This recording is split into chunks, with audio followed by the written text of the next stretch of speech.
Bonjour à toutes et à tous, j'espère que vous allez tous très bien. Aujourd'hui, pour une toute nouvelle vidéo. Donc, le Bitcoin, comme vous le savez, a retracé, mais surtout, il est venu récupérer la zone que j'attendais, que je vous ai partagée dans la dernière vidéo, 97 000 $. Donc, comme vous le savez, hier, j'étais rentré en position environ vers 14-15 heures en longue sur le Bitcoin. J'ai clôturé la position cet après-midi. Alors, bien sûr, cette position, vous verrez, hein, il y a une très belle performance quand même si j'aurais pu la clôturer bien sûr plus haut, étant donné qu'on est venu récupérer pile poil la zone, la supply des 87 000 $. C'était ma next target que je t'avais partagé dans la dernière vidéo. Mais quand même, je m'en sors avec une performance qui est exceptionnelle. Honnêtement, c'est une super performance. Actuellement, honnêtement, je pense que le Bitcoin reste bullish, mais je vais t'en parler un petit peu plus dans cette vidéo. Et les altcoins, c'est super intéressant actuellement ce qu'on est en train de faire. Il y a vraiment pas mal de mouvements. Donc, dans la dernière vidéo, vous m'avez proposé d'analyser le IO. Donc, c'est un altcoin. Je l'analyserai dans cette vidéo. Si vous souhaitez que j'analyse, je ne sais pas, une action, un ETF, une paire Forex, une matière première, une crypto, peu importe, vous me la proposez en description et puis j'analyserai celle qui a eu potentiellement le plus de likes ou qui est le plus intéressante à analyser. Donc dans cette vidéo, on ira voir le Bitcoin, on ira voir le DXY, on ira voir le Total 3, le XOUSD, donc l'or, on ira voir le FET, le Tao, le Sol, le Runder et on finira par le IO. Donc j'espère vraiment que la vidéo plaira, si c'est le cas, n'hésitez vraiment pas à la liker, à vous abonner si ce n'est pas déjà fait. N'oubliez pas de me rejoindre sur mes autres réseaux qui sont directement en description, le canal, le groupe Telegram, mon compte Instagram, mon compte Twitter, vous avez tout en description. Dans tous les cas, les gars, je vous souhaite un bon visionnage. Allez, on est parti. Donc, on est actuellement sur Bitcoin, donc je vais te réexpliquer un petit peu l'analyse que j'avais, donc le trade que j'avais, comment est-ce que j'étais rentré. C'était vraiment une entrée extrêmement précise, d'accord? J'étais vraiment rentré dans la fractalité de la fractalité. Donc voilà, je vais te réexpliquer un petit peu. Ici, tu vois, on avait vraiment une demand forte qui était super intéressante juste là, donc cette zone rose. Je m'attendais donc à un retour dedans. C'était une demand forte, pourquoi? Parce qu'elle est au niveau ici d'une résistance, donc il y a eu beaucoup de contreparties ici qui ont été injectées. Donc je m'attendais au minimum à un rebond, d'accord, au minimum, et potentiellement une continuation de l'order flow aussi à court terme.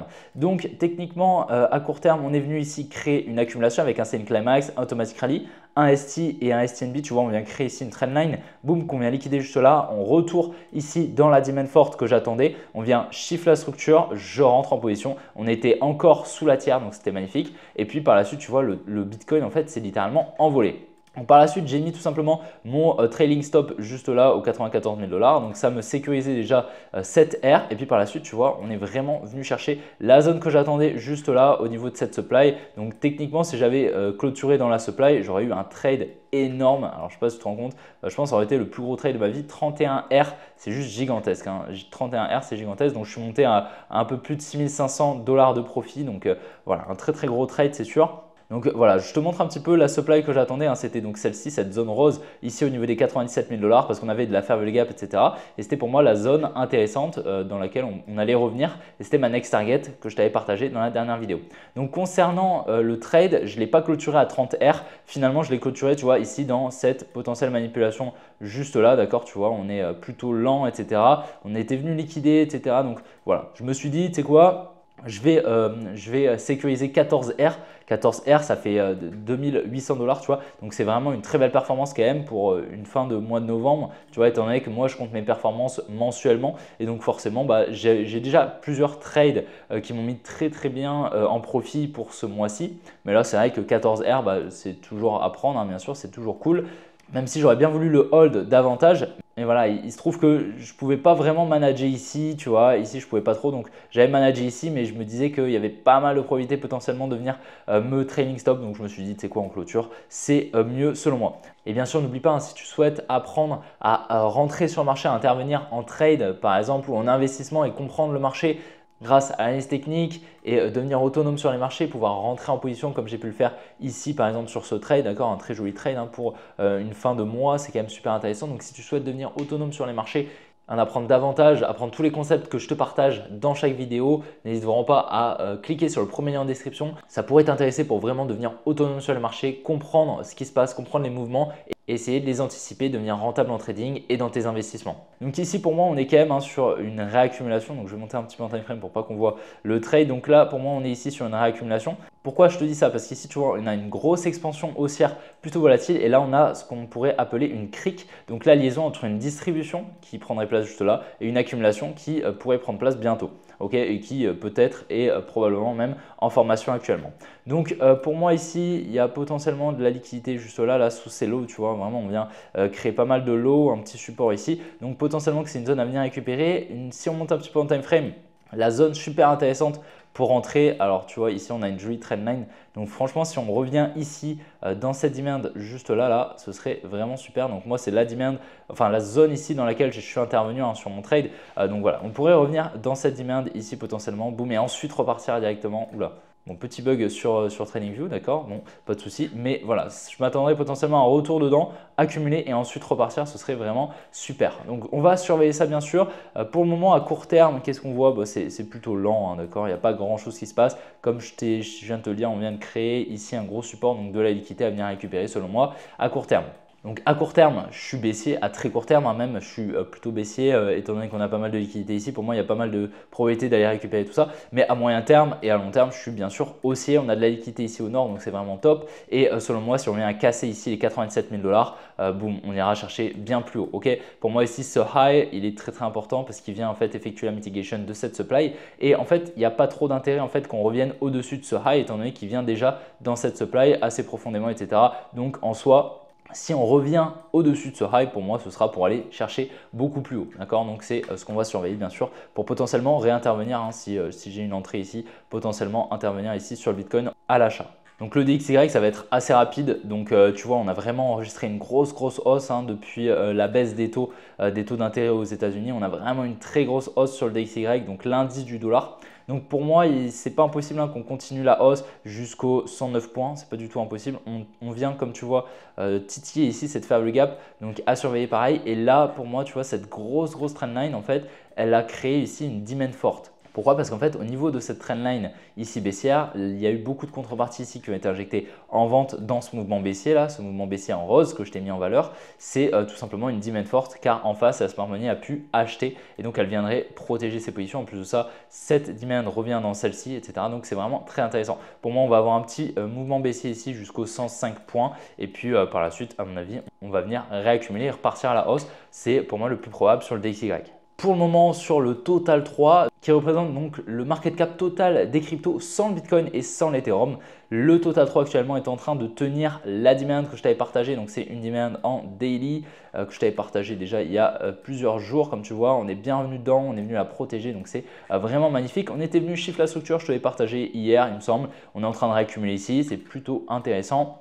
Ici, comme tu vois, on vient créer une trendline, boum, qu'on vient liquider juste là. Il nous faudrait donc un changement de structure à court terme, juste là, en venant casser ici ce high des 921 et après 921 milliards de market cap et ensuite, boum, on repart à la hausse. Pour moi, c'est vraiment le plus probable. Comme tu vois, en plus de ça, on revient ici dans cette demand. C'est une demand forte qui est vraiment au niveau ici, tu vois, d'un support à résistance. Donc, pour moi, ici, il y a pas mal de probabilité de venir la protéger et de continuer la hausse sur le Total 3 et donc, je m'attendrai potentiellement à une grosse hausse des altcoins. En plus de ça, on a pas mal de liquidité au-dessus de chaque high. Donc, c'est vraiment super. C'est pour moi assez confluent actuellement.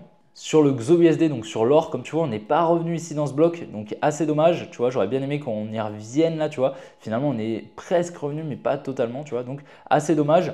Ici, comme tu vois, on a eu une grosse hausse pour revenir ici en fait dans tout le bloc de la distribution, effectuer la mitigation. On a eu une jolie réaction. Ici, on vient récupérer ce high pour récupérer les liquidités. Et pour moi ici, il y a pas mal de probabilités encore hein, d'aller récupérer cette demand juste là des 2527. Par contre, si on regarde un petit peu à court terme, qu'est-ce qui se passe? Tu vois ici, on vient créer une trendline qu'on a liquidée, d'accord? Mais on n'a pas de changement de structure pour le moment, donc il faudrait venir casser ici le high juste là pour entamer des plus hauts et confirmer en fait ce transfert main forte, main faible. Pour le moment, on est toujours baissier ici à court terme, hein, tu vois, on est en train de créer ce qui ressemble à une redistribution. Ok, je regarde si on est revenu dans la supply. J'ai pas l'impression qu'on soit revenu ici dans la supply, mais bon, c'est pas ah si, tu vois, on y revient tout pile. Donc plutôt intéressant. Maintenant, c'est pas obligatoire qu'on y revienne, bien sûr, hein.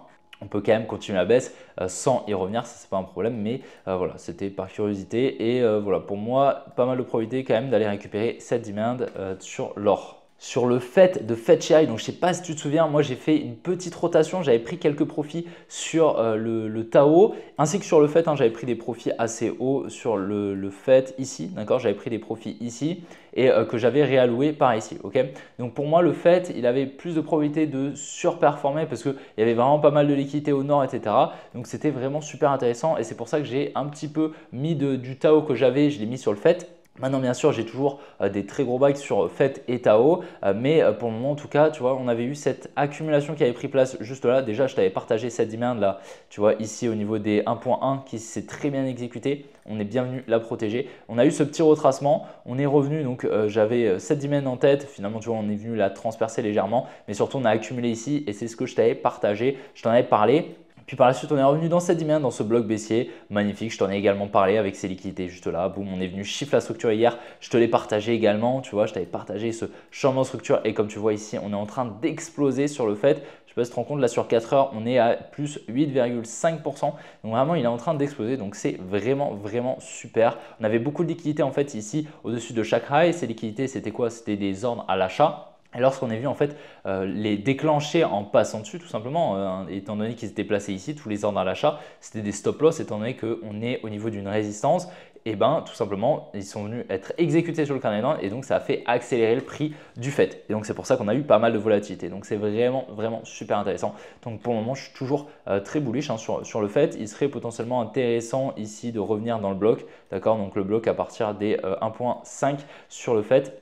Honnêtement, vraiment très très bullish, tout se passe super bien. Tu vois ici, on a eu un gros transfert fortement faible ici à la liquidation de cette trendline. On vient la liquider, on vient shift la structure juste là. Tu vois, on vient liquider la trendline, on vient shift la structure et donc ici, on a le transfert fortement faible dans cette réaccumulation. Ok, donc super super intéressant. Et le Tao, pareil, il performe plutôt bien, mais c'est vrai qu'il est un petit peu plus lent quand même que le FET. Alors ici, comme tu le vois, on est toujours sur cette tendance haussière avec des highs de plus en plus hauts, des hauts de plus en plus hauts toujours. Donc tu vois, on n'est toujours pas venu shift la structure. Donc pour le moment, on est haussière, d'accord, on va pas s'attendre à des plus bas pour le moment en tout cas. Ici à court terme, comme tu vois, on est revenu où ça? Dans ce bloc juste là, voilà. On est pile revenu dedans, tu vois, au pips près. Donc plutôt intéressant comme tu vois. On vient de plus liquider ici un petit support avec ces trois mèches juste ici. Et donc, ça a incité la demande à vendre. Ici, on a eu une accumulation. Alors, je vais essayer de te la montrer ici. Voilà, on a eu le Selling Climax, l'Automatic Rally, le ST, le SOW, le STNB. Boom, qui vient liquider le support. On est venu shift la structure et là, actuellement, on est plutôt haussier. Maintenant, prudence parce que comme tu vois, on vient quand même liquider ici une trendline. Donc, il faudra voir un petit peu ce qu'on va y faire. La demand intéressante pour potentiellement revenir et intervenir, ce serait cette demand forte juste là qu'on pourrait agrandir très légèrement, voilà, en la mettant ici. Alors, si j'y arrive. Voilà, qui commence donc aux 570 $, plutôt intéressante, d'accord, elle est au niveau ici donc de la trendline et donc ça a incité forcément la demande à vendre ici sous cette trendline, en face la smart money à acheter. Donc vraiment plutôt intéressant, je vais attendre potentiellement ici pour attendre une accumulation à lower time frame. En tout cas, tu vois, ma target qui était donc cette supply, je te l'ai partagé déjà quand on était là. Quand on était dans cette accumulation ici, dans cette demand que j'avais également partagé sur le Tao, je m'attendais à un retour ici dans cette supply qui était donc avec de la favorable gap, etc. Donc qui était plutôt intéressante. Tu vois, on a eu une jolie réaction dedans, donc on a bien eu la target, c'est plutôt cool actuellement. Je pense qu'on va continuer la hausse sur le Tao. Alors sur le Solana, il faut savoir que donc on est bien revenu ici dans la demand que j'attendais, la demand forte au niveau de cette trendline juste là, donc au niveau des 222 $. Juste ici, tu vois, on est pile revenu dedans. Alors ce qui me dérange un petit peu, c'est donc là, on est venu casser le high, mais ça pourrait potentiellement être de l'inducement. Comme tu vois, on a pas mal de liquidités ici, donc avec des equal high, etc. On vient potentiellement distribuer ici. En plus de ça, on est très lent là, tu vois. On accumule beaucoup de liquidités sous chaque lot. Mais par contre, ici, on a quand même une trendline ici qui peut être intéressante. Donc c'est vrai que toutes ces liquidités là, tu vois, en fait, ça ressemble un petit peu à une crique juste là et donc à une redistribution ici qui nous ferait faire des plus bas, mais on a quand même cette trendline juste là qu'on vient liquider à prendre en compte qui pourrait potentiellement permettre un transfert moins fort, moins faible. Ici, tu vois, on vient même créer des equal lows, donc voilà, pour le moment, c'est vrai que je suis assez mitigé sur le Solana. Donc on pourrait accumuler ici, ce serait d'ailleurs super, mais pour le moment c'est vrai que je ne sais pas trop, du moins le setup en fait il n'est pas high probability, ok. Mais bon, la liquidation ici de ce support a donc potentiellement permis un transfert moins fort, moins faible, on pourrait potentiellement effectuer des plus hauts. En tout cas à moyen terme, c'est ce qui devrait se passer, on devrait donc continuer order flow haussier, mais c'est vrai que pour le moment je suis assez mitigé à court terme de ce qu'on est en train de faire sur le Solana.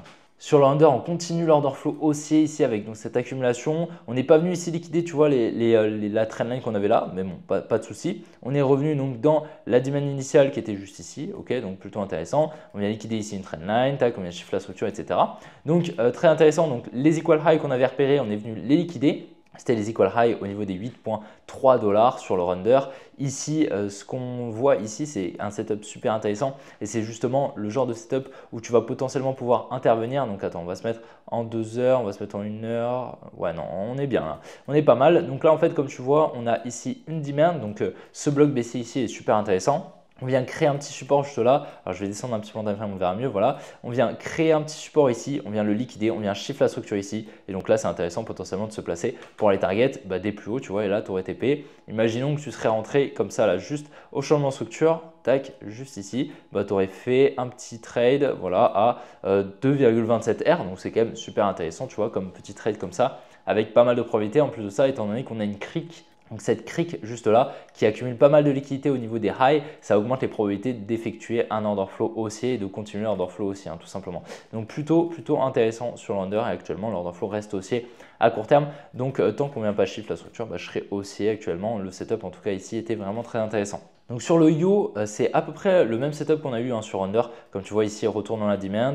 Par contre, on n'a pas ce support ici qui était assez intéressant, mais on a tu vois, tous ces highs ici qui détiennent pas mal de liquidité. Donc pareil, plutôt intéressant. On va faire une petite analyse en higher time frame de ce qu'on est en train de faire sur le yo. Donc là, comme tu vois, on vient liquider ici cette trendline juste là. Donc ça, c'est intéressant. Potentiellement ici que ce lot serait protégé. On effectue exactement la même chose juste là, trendline qu'on vient liquider. Donc ici, c'est deux lots où ils paraissent quand même assez protégés, du moins en 4 heures, ok, dans la time frame 4 heures. Ici, si on regarde le bottom, il est plutôt intéressant. Tu vois, on vient ici liquider une trendline. Donc, on a le transfert moins fort, moins faible qui se met en place. On reste vraiment sur un même niveau, donc un niveau assez horizontal. D'accord. Donc là, on a cette accumulation qui prend place qui est plutôt intéressante. Donc, pour le moment, honnêtement, je suis bullish. Là, tu vois, on était venu mitigater. Donc, cette supply juste ici. On a une jolie réaction juste là, tu vois. Alors, on est pile revenu dedans, je pense. Voilà, si je m'y mets tout pile, voilà. On est pile revenu dedans. On a eu une jolie réaction pour effectuer la mitigation. Et à présent, étant donné que la mitigation a été faite, a été effectuée, pour moi, on va pouvoir aller chercher des plus hauts. Ok,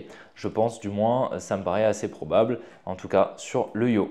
Et donc voilà les gars, je espère que la vidéo vous aura plu. Si c'est le cas, n'hésitez vraiment pas à la liker, à vous abonner si ce n'est pas déjà fait. N'oubliez pas de me rejoindre sur mes autres réseaux qui sont directement en description. Le canal, le groupe Telegram, mon compte Instagram, mon compte Twitter. N'oubliez pas, si vous souhaitez en apprendre davantage sur l'analyse technique, devenir autonome sur le marché, vous avez le premier lien en description. Et dans tous les cas, on se retrouvera demain pour une prochaine vidéo comme d'habitude. Allez, ciao les gars!